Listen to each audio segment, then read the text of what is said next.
Olá, minha gente, tudo bem com vocês? Espero que estejam super bem e prontos para mais uma leitura da Palavra do Senhor. Estamos por cá para lermos o capítulo 20 do livro de Êxodo. Então já vai abrindo aí tua Bíblia no capítulo 20, capítulo 22, mentira, 23 do livro de Lucas, capítulo 38 do livro de Jó e capítulo 8 de 2 Coríntios. Então já vai deixando aí tua Bíblia aberta para que a gente já comece a leitura. Capítulo 20 de Êxodo, depois Lucas. Antes de iniciarmos, vamos conversar com o Senhor. Pai amado, Deus maravilhoso, nós te louvamos e bendizemos o Senhor pela tua soberania, pela tua graça, pela tua misericórdia, pela tua bondade, porque tu és santo, ó Deus, e és digno de todo louvor. Pai, tu mereces toda a honra, toda a glória, toda exaltação, tudo que é devido ao Pai, porque tu és o Criador de todo o universo, tu és o Senhor sobre todas as coisas. Todas as coisas só existem por teu intermédio. Todas as coisas só estão existindo ainda e se sustentam por meio da tua graça, porque tu o queres e assim permites que aconteça. Muito obrigada, Pai, por não permitir que venhamos sucumbir em nossas próprias depravações, segundo o curso desse mundo. Obrigada por nos permitir termos momentos de deleite, ó Deus, na tua presença, porque é bem verdade que 1 minuto, 1 segundo ou 1 hora na tua presença vale bem mais do que uma eternidade longe de ti, do que uma eternidade sem te conhecer. Ó Deus, e temos a graça de não termos só 1 minuto ou 1 hora, mas uma vida toda na tua presença. Se assim crermos em ti, te louvamos por isso. Te louvamos pela fé que o Senhor tem nos dado, por esse dom maravilhoso que vem do Senhor e nos permite confiar no teu Filho amado Jesus. Obrigada pelo sacrifício perfeito que ele fez em nosso favor. Obrigada por fazer aquilo que nós não conseguimos, por nos suprir, por derramar curas, restaurar nossa família e até mesmo nos fortalecer, ó Deus, na caminhada, perseverar no serviço dos ministérios, ó Deus, que o Senhor tem nos confiado. Muito obrigada, Pai, por nos permitir que sejamos úteis nas tuas mãos. Obrigada por isso. Fala conosco mais uma vez por meio da tua palavra. Nos instrui e nos orienta acerca do que devemos fazer. É assim que nós te oramos. Em nome de Jesus. Amém. Vamos lá? Capítulo 20, que vai dizer: Então Deus falou todas estas palavras. Eu sou o Senhor, seu Deus, que o tirei da terra do Egito, da casa de servidão. Não tenha outros deuses diante de mim. Não faça para você imagem de escultura, nem semelhança alguma do que há em cima no céu, nem embaixo na terra, nem nas águas debaixo da terra. Não adore essas coisas, nem preste culto a elas, porque eu, o Senhor, seu Deus, sou Deus zeloso, que visito a iniquidade dos pais nos filhos até a terceira e quarta geração daqueles que me odeiam. Mas faço misericórdia até 1000 gerações daqueles que me amam e guardam os meus mandamentos. Não tome o nome do Senhor, seu Deus, em vão, porque o Senhor não terá por inocente o que tomar o seu nome em vão. Lembre-se do dia de sábado para o santificar. 6 dias você trabalhará e fará toda a sua obra. Mas o sétimo dia é o sábado dedicado ao Senhor, seu Deus. Não faça nenhum trabalho nesse dia, nem você, nem o seu filho, nem a sua filha, nem o seu servo, nem a sua serva, nem o seu animal, nem o estrangeiro das suas portas para dentro. Porque em 6 dias o Senhor fez os céus e a terra, o mar e tudo o que neles há. E ao sétimo dia descansou, por isso o Senhor abençoou o dia de sábado e o santificou. Honre o seu pai e a sua mãe para que você tenha uma longa vida na terra que o Senhor, seu Deus, lhe dá. Não mate, não cometa adultério, não furte, não dê falso testemunho contra o seu próximo, não cobice a casa do seu próximo, não cobice a mulher do seu próximo, nem o seu servo, nem a sua serva, nem o seu boi, nem o seu jumento, nem coisa alguma que pertença ao seu próximo.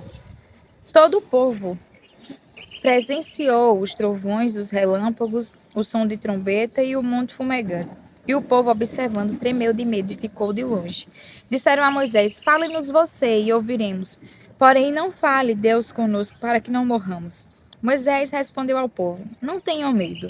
Deus veio para provar vocês e para que o seu temor esteja diante de vocês, a fim de que não pequem. O povo estava de longe em pé. Moisés, porém, se aproximava da nuvem escura onde Deus estava. Então o Senhor disse a Moisés: Assim você dirá aos filhos de Israel: Vocês viram que dos céus eu lhes falei.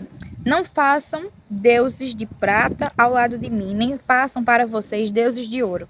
Façam um altar de terra para mim, e sobre ele vocês sacrificarão os seus holocaustos, as suas ofertas pacíficas e as suas ovelhas e os seus bois. Em todo lugar onde eu fizer celebrar a memória do meu nome, virei até vocês e os abençoarei. Se vocês fizerem um altar de pedras para mim, não o façam de pedras lavradas, pois se fizerem uso de ferramentas, vocês terão profanado o altar. Nem subam ao meu altar por degraus, para que ali não seja exposta a sua nudez. Capítulo 23 do livro de Lucas. Levantando-se toda a assembleia, levaram Jesus a Pilatos, e ali começaram a acusá-lo, dizendo: Encontramos este homem pervertendo a nossa nação, impedindo que se pague imposto a César e afirmando ser ele o Cristo, o rei. Então Pilatos perguntou a Jesus: Você é o rei dos judeus? Jesus respondeu: O Senhor está dizendo isso. Então Pilatos disse aos principais sacerdotes e às multidões: Não vejo neste homem crime algum. Mas eles insistiam cada vez mais, dizendo: Ele agita o povo, ensinando por toda a Judeia. Começou na Galileia e agora chegou aqui. Quando Pilatos ouviu isso, perguntou se o homem era galileu. Ao saber que Jesus era da região governada por Herodes e estando este em Jerusalém naqueles dias, Pilatos enviou Jesus a Herodes. Quando Herodes viu Jesus, ficou muito contente, pois havia muito queria vê-lo, por ter ouvido falar a respeito dele. Esperava também vê-lo fazer algum sinal. E de muitas maneiras o interrogava, mas Jesus não lhe respondia nada. Os principais sacerdotes e os escribas ali presentes o acusavam com veemência, mas Herodes, juntamente com seus soldados, tratou Jesus com desprezo. E para zombar de Jesus, mandou que o vestissem com manto luxuoso e o devolveu a Pilatos. Naquele mesmo dia, Herodes e Pilatos se reconciliaram, pois antes eram inimigos. Pilatos, então, reuniu os principais sacerdotes e as autoridades e o povo, e lhes disse: Vocês me apresentaram este homem como sendo um agitador do povo. Mas, tendo interrogado na presença de vocês, nada verifiquei contra ele dos crimes que vocês o acusaram. Nem mesmo Herodes, pois o mandou de volta para cá. Assim, é claro que ele não fez nada que mereça a pena de morte. Portanto, após castigá-lo, ordenarei que seja solto. E ele era obrigado a soltar-lhes um detento por ocasião da festa. Toda a multidão, porém, gritava: Fora com este, solte-nos Barrabás! Barrabás estava preso por causa de uma revolta na cidade e também por homicídio. Pilatos, querendo soltar Jesus, falou outra vez ao povo. Eles, porém, gritavam mais ainda: Crucifique! Crucifique-o! Então, pela terceira vez, Pilatos lhe perguntou: Que mal fez este? De fato, não achei nada contra ele para condená-lo à morte. Portanto, depois de o castigar, mandarei soltá-lo. Mas eles insistiam com grandes gritos, pedindo que fosse crucificado, e o clamor deles prevaleceu. Então Pilatos decidiu atender-lhes o pedido. Soltou aquele que estava encarcerado por causa da revolta e do homicídio, a quem eles pediam, e quanto a Jesus entregou à vontade deles. E enquanto o conduziam, eles agarravam um sirineu chamado Simão, que vinha do campo, e puseram-lhe a cruz sobre os ombros para que a levassem após Jesus. Uma grande multidão de povo o seguia, e também mulheres que batiam no peito e o lamentavam. Porém, Jesus, voltando-se para elas, disse: Filhas de Jerusalém, não chorem por mim. Chorem antes por vocês mesmas e por seus filhos, porque virão dias em que se dirá: Bem-aventuradas as estéreis, que não geraram nem amamentaram. Nesses dias dirão aos montes: Caiam em cima de nós, e às colinas: Cubra-nos. Porque se isto é feito com a madeira verde, o que será da madeira seca? E também eram levados outros dois que eram malfeitores para serem executados com Jesus. Quando chegaram a um lugar chamado Calvário, ali o crucificaram, bem como os malfeitores, um à sua direita e outro à sua esquerda. Mas Jesus dizia: Pai, perdoa-lhes, porque não sabem o que fazem. Então, para repartir as roupas dele, lançaram sortes. O povo estava ali e observava tudo. Também as autoridades zombavam e diziam: salvou os outros, que salve a si mesmo, se é, de fato, o Cristo de Deus o escolhido. Igualmente os soldados zombavam dele e, aproximando-se, trouxeram-lhe vinagre, dizendo: se você é o rei dos judeus, salve a si mesmo. Acima de Jesus estava a seguinte inscrição: este é o rei dos judeus. Um dos malfeitores crucificados blasfemavam contra Jesus, dizendo: você é o Cristo? Salve a si mesmo e a nós também. Porém, o outro malfeitor repreendeu, dizendo: você nem ao menos teme a Deus, estando sob igual sentença? A nossa punição é justa, porque estamos recebendo o castigo que os nossos atos merecem, mas este não fez mal nenhum. E acrescentou: Jesus, lembre-se de mim quando você vier no seu reino. Jesus lhe respondeu: em verdade lhe digo que hoje você estará comigo no paraíso. Já era quase meio-dia e, escurecendo-se o sol, houve trevas sobre toda a terra até as 3 horas da tarde. E o véu do santuário se rasgou pelo meio. Então Jesus clamou em alta voz: Pai, nas tuas mãos entrego o meu espírito. E dito isto, expirou. O centurião, vendo o que tinha acontecido, deu glória a Deus, dizendo: verdadeiramente este homem era justo. E todas as multidões reunidas para aquele espetáculo, vendo o que havia acontecido, retiraram-se, batendo no peito. Entretanto, todos os conhecidos de Jesus e as mulheres que o tinham seguido desde a Galiléia ficaram de longe, contemplando estas coisas. E eis que havia um homem chamado José, membro do Sinédrio, homem bom e justo, que não tinha concordado com o plano e a ação dos outros. Era natural de Arimateia, cidade dos judeus, e esperava o reino de Deus. Ele foi até Pilatos e lhe pediu o corpo de Jesus. E tirando-o da cruz, envolveu-o num lençol de linho e o depositou num túmulo aberto numa rocha, onde ninguém havia sido sepultado ainda. Era o dia da preparação e o sábado estava para começar. As mulheres que tinham vindo com Jesus desde a Galileia seguiram José e viram um túmulo e como o corpo foi colocado ali. Então se retiraram para preparar óleos aromáticos e perfumes. E no sábado descansaram segundo o mandamento. Capítulo 38 do livro de Jó. Então, do meio de um redemoinho, o Senhor respondeu a Jó e disse: quem é este que obscurece os meus planos com palavras sem conhecimento? Cinja os lombos como homem, pois eu lhes farei perguntas e você me responderá. Onde você estava quando eu lancei os fundamentos da terra? Responda se você tem entendimento. Quem determinou as medidas da terra, se é que você o sabe? Ou quem estendeu sobre ela uma linha de medir? Sobre o que estão firmadas as suas bases, ou quem lhe assentou a pedra angular? Quando as estrelas da alva juntas alegremente cantavam e todos os filhos de Deus gritavam de alegria? Ou quem encerrou o mar com portões quando o irrompeu do ventre? Quando eu lhe pus as nuvens por vestimenta e a escuridão por fraldas? Quando eu lhes tracei limites e lhe pus ferrolhos e portas e disse: até aqui você pode chegar, mas deste ponto não passará. Aqui se quebrará o orgulho das suas ondas. Alguma vez na vida você deu ordens à madrugada ou mostrou ao amanhecer o seu lugar para que agarrasse a terra pelas extremidades e dela sacudisse os perversos? A terra se modela como o barro debaixo do selo, e tudo se apresenta como um vestido. Dos ímpios é retirada a sua luz, e o braço levantado para ferir se quebra. Você foi até as nascentes do mar, ou percorreu os mais profundos do abismo? Será que a você foram reveladas as portas da morte? Você viu essas portas da região tenebrosa? Você tem noção clara da largura da terra? Responda se você sabe tudo isso. Onde está o caminho para a morada da luz? E quanto às trevas, onde é o seu lugar? Para que você as conduza ao seu território e conheça o caminho para a sua casa. Você sabe isso porque nesse tempo já era nascido e porque é grande o número de seus dias. Você alguma vez entrou nos depósitos da neve ou viu os reservatórios do granizo, que eu guardo até o tempo da angústia, até o dia da batalha e da guerra?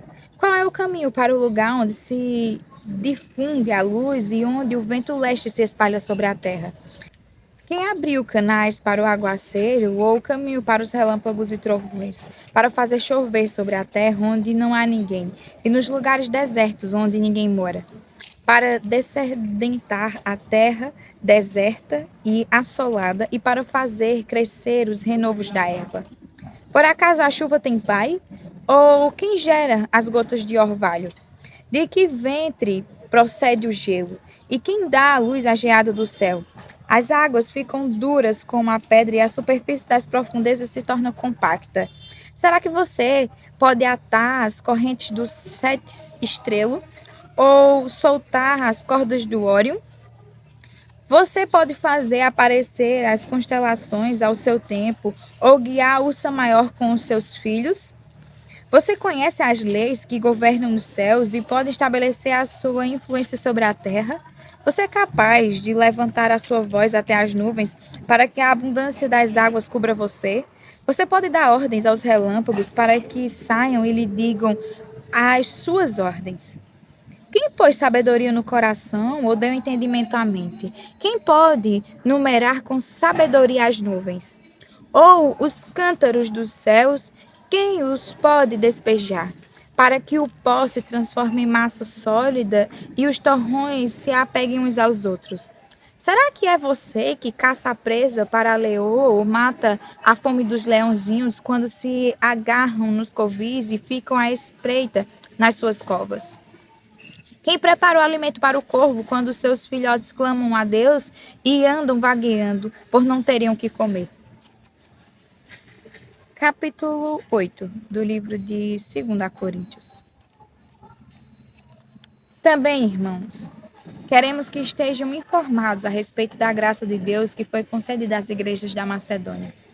Porque no meio de muita prova, de tribulação, manifestaram a abundância da alegria e a profunda pobreza deles transbordou em grande riqueza de generosidade.